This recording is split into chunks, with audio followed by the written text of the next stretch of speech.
എല്ലാവർക്കും നമസ്കാരം. ആയുർവേദം അനുസരിച്ച് മഴക്കാലത്ത് ശ്രദ്ധിക്കേണ്ട കാര്യങ്ങൾ എന്തൊക്കെയാണെന്ന് നമുക്കിന്ന് നോക്കാം. മഴക്കാലത്ത് വാതത്തിൻ്റെ അളവ് ശരീരത്തിൽ വളരെ കൂടുതലായിരിക്കും.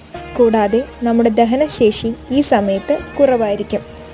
ആഹാരത്തിലും പാനീയങ്ങളുടെ കൂടെയും തേൻ ഉൾപ്പെടുത്തുവാൻ ശ്രദ്ധിക്കുക. അധികമായി കാറ്റും മഴയും തണുപ്പുമുള്ള ദിവസങ്ങളിൽ ആരോഗ്യത്തിന് ഹാനികരമല്ലാത്ത പുളിയുള്ളതും ഉപ്പുള്ളതും എണ്ണമയം അടങ്ങിയതുമായ ആഹാരങ്ങൾ കഴിക്കാവുന്നതാണ്. കൂടാതെ വിളവെടുത്ത് ഉടനെ അല്ലാത്ത ബാർലിയും ഗോതമ്പും അരിയും ആഹാരത്തിൽ ഉൾപ്പെടുത്താം.